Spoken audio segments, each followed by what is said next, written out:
اعوذ باللہ من الشیطان الرجیم بسم اللہ الرحمن الرحیم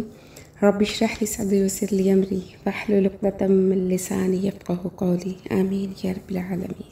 پچھلے سبق کا جہاں ہم نے اختتام کیا تھا حضرت موسیٰ کی قوم بنی اسرائیل کا ذکر تھا کہ جب حضرت موسیٰ تورات لے کر آئے تو ان کی قوم نے کیا روش اپنائی تھی، کہ کس طرح سے انہوں نے کتاب کا انکار کیا، اور جو اللہ تعالیٰ نے ان کو نعمتیں دیں، جو معجزات دیے، ان کا انہوں نے کس طرح انکار کیا اور ناشکری کی۔ اب بنی اسرائیل کا اگلا جرم بتایا جا رہا ہے کہ انہوں نے کیا کیا۔ وَبِكُفْرِهِمْ، اور ان کے کفر کی وجہ سے، وَقَوْلِهِمْ، اور ان کے اس بات کی وجہ سے، علی مریم، حضرت مریم علیہ السلام پر، بہتان عظیمہ، کہ انہوں نے بہت بڑا بہتان باندھا۔ انہوں نے حضرت عیسیٰ کو ولد الزنا کا الزام دیا کہ حضرت عیسیٰ ناجائز اولاد ہیں جو بغیر نکاح کے حضرت مریم علیہ السلام سے پیدا ہوئے۔ حالانکہ جب آپ ان کو اپنی قوم میں واپس لے کر آئیں تو اللہ پاک نے ان سے کہا تھا کہ آپ جواب مت دیجیے گا، آپ خاموش رہیے گا، اور حضرت عیسیٰ اس چیز کا جواب دیں گے جو ہم نے سورہ مریم میں پڑھا، انی عبد اللہ آتانی الکتاب وجعلنی نبیہ، کہ میں اللہ کا بندہ ہوں، اللہ نے مجھے کتاب دی اور نبی بنایا۔ اور یہی وجہ ہے کہ جب حضرت عیسیٰ 30 سال کی عمر تک پہنچے، اس سے پہلے حضرت مریم کو کبھی کسی نے اس چیز کا طعنہ نہیں دیا تھا اور نہ ان پر کوئی الزام لگایا تھا، مگر جب آپ نے نبوت کے کام کی ابتدا فرمائی تو اب یہودیوں نے ان کو ملامت کرنی شروع کی، ان کے علماء اور فقہاء نے ان کو ٹوکنا شروع کیا اور ان کو اس قسم کے الزامات کا سامنا کرنا پڑا، حالانکہ یہ لوگ بالیقین جانتے تھے کہ یہ الزام بالکل غلط ہے، بہتان ہے، اور اسی بنا پر اللہ نے اسے ظلم اور جھوٹ کے بجائے کفر قرار دیا، کیونکہ اس الزام سے ان کا اصل مقصد خدا کے دین کا راستہ روکنا تھا، نہ کہ ایک بے گناہ عورت پر الزام لگانا۔ آگے بیان فرمایا، وَقَوْلِهِمْ، اور ان کی اس بات کی وجہ سے، اِنَّا قَتَلْنَا الْمَسِيحَ، کہ بے شک ہم نے قتل کیا مسیح کو، عیسیٰ ابن مریم، جو عیسیٰ ابن مریم تھے، رسول اللہ، جو اللہ کے رسول تھے۔ یہاں پر رسول کا لفظ آیا ہے، یہ رسول عیسائیوں کی طرف سے کہا جا رہا ہے کہ ہم نے اللہ کے رسول کو قتل کیا، جبکہ رسول قتل نہیں ہو سکتے، کیونکہ اللہ کا وعدہ ہے کہ میں اور میرے رسول غالب آ کر رہیں گے، لیکن نبی قتل ہو سکتا ہے۔ پھر آگے فرمایا، وما قتلوہ، اللہ تعالیٰ کہتے ہیں کہ حالانکہ انہوں نے قتل نہیں کیا ان کو، وما صلبوہ، اور نہ ہی انہوں نے ان کو سولی چڑھایا، ولکن شبہ لہم، اور لیکن اللہ نے ان کے لیے اس معاملے کو مشتبہ کر دیا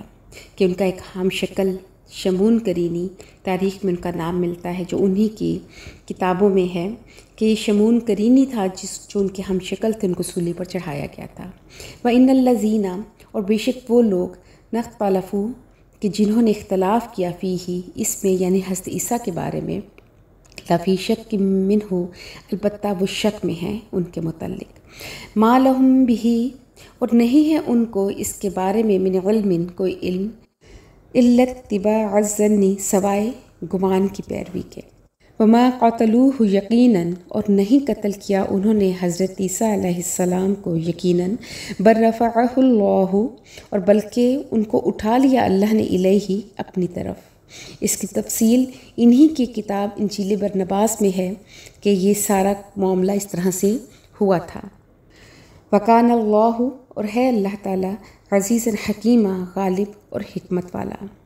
وَإِن مِّنْ أَهْلِ الْكِتَابِ، اور نہیں ہے اہل کتاب میں سے کوئی، إِلَّا لَيُؤْمِنَنَّ بِهِ، مگر کہ ایمان لائے وہ حضرت عیسیٰ پر، قبل موتہ، ان کی موت سے پہلے۔ جب آسمان سے حضرت عیسیٰ آئیں گے، نازل ہوں گے، جہاد کریں گے اور لڑائی سے جب بچ جائیں گے تو ان میں سے کوئی ایسا نہیں ہوگا کہ جو ان پر ایمان نہیں لائے گا، اور حضرت عیسیٰ آپ صلی اللہ علیہ وآلہ وسلم کے ایک امتی کی حیثیت سے تشریف لائیں گے۔ وَيَوْمَ الْقِيَامَةِ، اور قیامت کے دن، یکون علیہم، وہ ہوں گے ان پر شہیدہ، گواہ، یعنی حضرت عیسیٰ اپنی امت کے خلاف گواہی دیں گے۔ تفسیر مظہری میں ہے کہ بعض روایات میں یہودیوں نے ایک شخص تیتلانوس کو حضرت عیسیٰ کے قتل کے لیے بھیجا۔ حضرت عیسیٰ جب مکان میں نہیں ملے تو اللہ نے جب ان کو آسمان پر اٹھا لیا تو اسی شخص کو حضرت عیسیٰ کا ہم شکل بنا دیا گیا، اور یہودی یہ سمجھے کہ حضرت عیسیٰ ہیں، ان کو لے جا کر قتل کر دیا گیا۔ قرآن پاک نے کسی خاص صورت کو متعین نہیں فرمایا، اسی لیے اس حقیقت کا صحیح علم صرف اللہ تعالیٰ کو ہی ہے۔ البتہ قرآن کریم نے اس جملے اور دوسری تفسیری روایات سے جو یہ چیز ایک مشترک نکلتی ہے کہ یہود و نصارہ کو مغالطہ ہو گیا زبردست، اور حقیقی واقعہ ان سے پوشیدہ رہا، اور سب اپنے اپنے گمان کے مطابق دعوے کرنے لگے، اور ان کے آپس میں اختلافات ہو گئے۔ اور اسی کی طرف اللہ تعالیٰ نے پھر اشارہ یہ دیا جو ہم نے بھی آیت پڑھی، وَإِنَّ الَّذِينَ اخْتَلَفُوا فِيهِ لَفِي شَقٍّ مِّنْهُ مَا لَهُم بِهِ مِنْ عِلْمٍ إِلَّا اتِّبَاعَ الظَّنِّ فَمَا قَتَلُوهُ یقینا،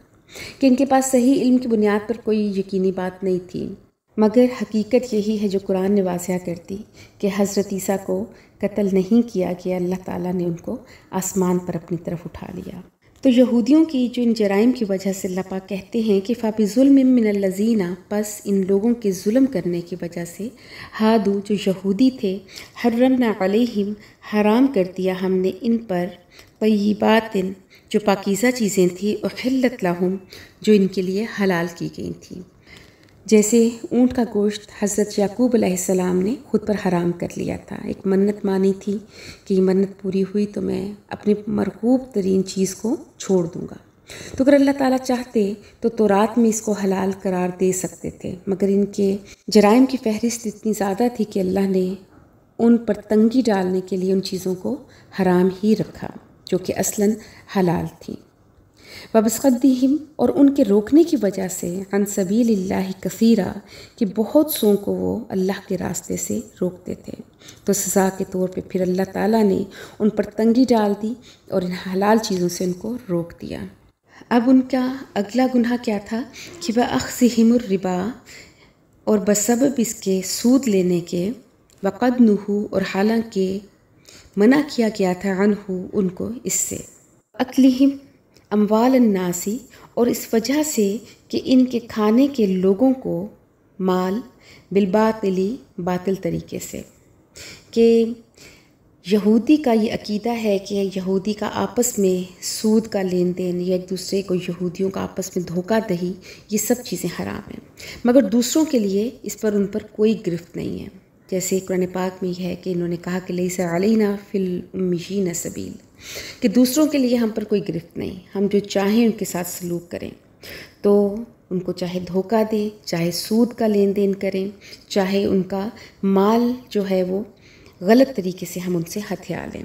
پھر انہی کی وجہ سے وَأَعْتَدْنَا لِلْكَافِرِينَ کہ ہم نے تیار کیا کافروں کے لیے، منہم ان میں سے، یعنی اللہ تعالیٰ کہتے ہیں جو ان میں سے یہودی تھے، پھر ان کے لیے اللہ تعالیٰ نے تیار کر رکھا ہے عذابًا علیما، دردناک عذاب۔ اب یہاں پر دیکھیں کہ اللہ تعالیٰ نے ان پر یہ سختیاں کیوں کی، اس وجہ سے اللہ تعالیٰ نے بیان کیا کہ یہ لوگ ظلم کرتے تھے لوگوں پر، دین سے اعراض کرتے تھے، دین کی چیزوں کو، تورات کے احکامات کو انہوں نے اپنے دنیاوی فائدوں کے لیے بدل دیا،